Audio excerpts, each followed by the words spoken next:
here is a little poem written by my maid about me. How lovely. Poetry is a fine pastime for the fair sex, isn't it?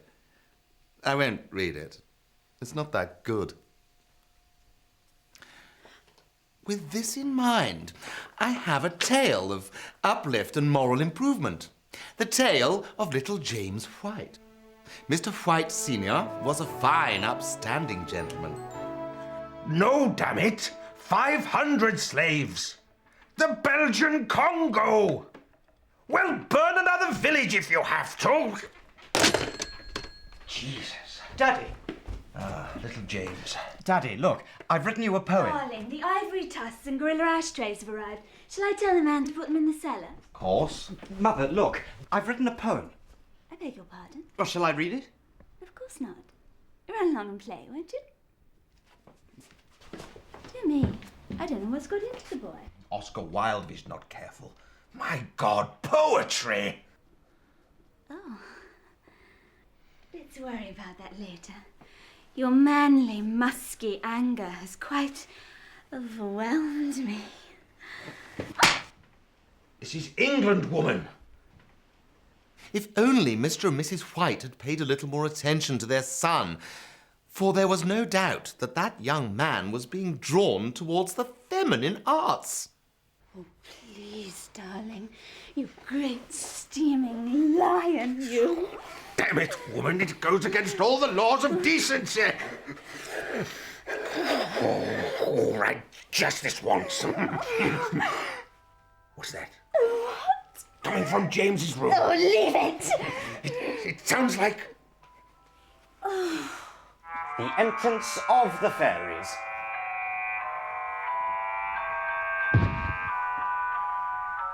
Damn that Tchaikovsky. It suddenly dawned on Mr. White that James was in fact becoming Bohemian.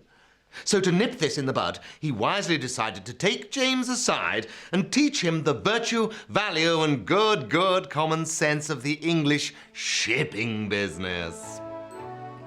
So you see, son, although the new ocean-going luxury liners are where the big profits lie in the future of this company, these little vessels are the bedrock of that future, the slave ship, equipped as they are to hold up to 400. However, if one is prepared to pack them in tight enough, there is no reason why they should not hold 500 or even 6. Some perish on the journey, of course, but even then, a net profit can still be made of up to 200 guineas. And that, my boy, is business. The hell's wrong with you? The plight of those poor people, packed in that darkened hold. Nothing to eat, no air to breathe, no food. Oh, it's too much. It's too much. You will never get anywhere in commerce if you continue. I don't want to get anywhere in commerce. I only want my art. Right. That's it. Out! Out, you bloody Bohemian Nancy! Get out of my house! You are no son of mine! Is that clear? Is that clear? And that was that. James was cut off, alone in the world. But where could a poverty-stricken Bohemian boy go? What place would take him in now? Only one. Only one. Well, Paris it is then. Yes, Paris. In France. The Mecca for the struggling artist. Home of Cézanne, Degas, the dwarf Lautrec. Children, the French are a dirty, smelly race without manners or taste, so beware. Oh, but James loved this avant-garde flavour of the city and soon found cheap lodgings where he could live and find what he called his true voice. What is this? This disgrace? Well, it is you. It's what I paint when I look at a woman. Idiot! Philistine! This parody? You know nothing of la femme! Child! But I don't... James tried to satisfy his cravings with dancing, poetry, and I am afraid to say even mime. Useless. Just bloody useless. What's wrong with me? I can't paint. I can't act. I can't...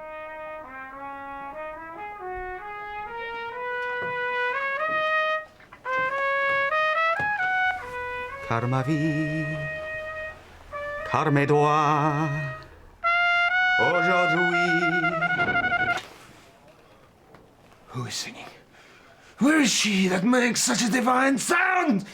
Well, not she, me. Where do you learn to play like that? Mad! I learn nothing. I play from the soul. Bonjour. My name is Paul. Jean-Paul. But you have the voice of an angel. With you, mon ami, we will make beautiful music together. Bring some light into this godless universe. But not for money. No. For money to me is shit. But you are a god.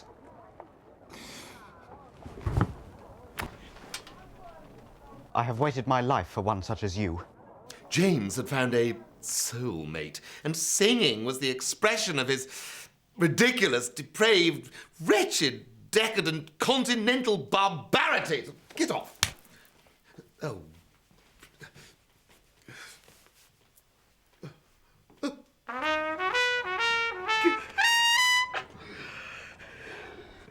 I feel like a bird, freed from its cage and allowed to fly free. Yes, you are. Little bird. Le petit oiseau. The little wazzock. The The little little wazzock. wazzock. Indeed. Now James knew what he was. All thanks to Jean Paul and his magnificent horn. Day and night, round the clock, they practiced, and soon Jean Paul deemed young James ready for the world. He trawled the nightclubs to find the perfect venue for the debut of The Little Wazzock. Wine! Wine! I must have more wine! Where's the wine? Still no luck. You didn't find a suitable nightclub. I found a club, mon ami. The perfect setting for my little bird to sing. The Kitty Cat Club. But the manager, he is swine! A businessman, a money man, a low skunk! Well, you told him we didn't want paying. I told him he should be down on his knees thanking me for bringing the voice of heaven into his wretched lavatory. But no. They only want la femme, glamour. Something for the crowd to look at, he says. Look at? He's a singer, I tell him. His voice makes him beautiful. But he will have none of it. They only want women. Bloody women! Wait here. I may have the answer. Answer indeed. Wee, little bird. Yes! Yes! And the very next night, it was the time for James to reveal himself to the world. Madame et Monsieur, until this moment, your lives have meant nothing, for you have not witnessed paradise. From this moment, all will change. From now, you will be changed forever. The Kitty Cat Club presents, from England, the voice of pleasure itself, the Little Wazzock!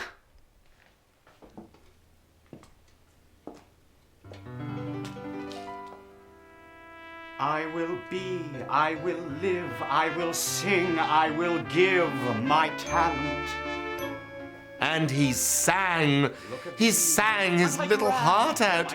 All there was, all that existed was James on stage dressed as a woman. A man dressed as a woman, watched by an audience. Absolutely disgusting. I will be, I will live, I will sing, I will give my talent. Look at me, aren't I grand? Hear my song, hear the band in Paris.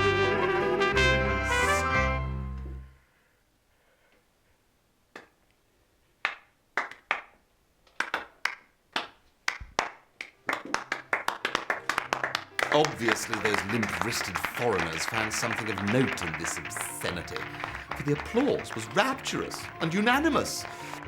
And once off stage, the manager had a little surprise for him. It was a contract for a huge number of francs to sing for as long and as often as he liked. The next morning, back in the attic, he told Jean-Paul the good news. Prostitute!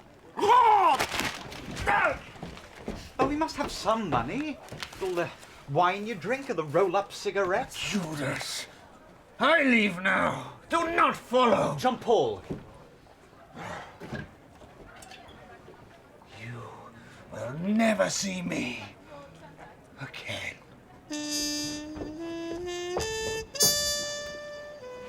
So James had found himself. But without Jean-Paul, he could never repeat the ecstasy of that opening night. However, he would not be beaten. He knew that he and Jean-Paul could create the most beautiful music the world had ever heard. If he could earn enough money, one huge sum, they would never have to prostitute their art again. But how? Until, just by chance, he spotted something in a newspaper. Father.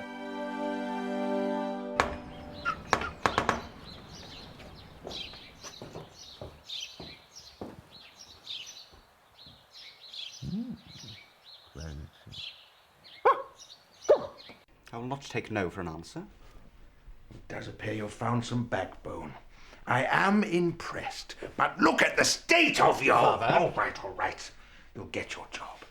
In fact, I may very well have the ship for you. Oh, yes. Thank you, Father. Not at all, son, not at all.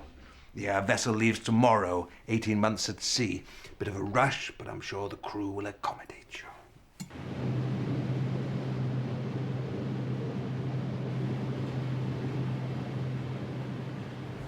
Hello? Hello? I'm the turn, the cabaret. I sing.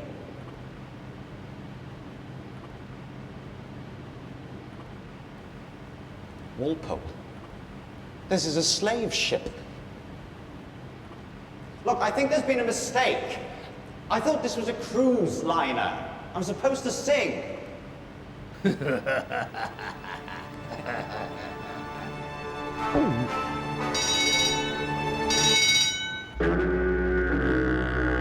On that long tour of the Belgian Congo, with seamen 24 hours a day, James at last was forced to turn his back on his Bohemian tendencies. And a good thing, too.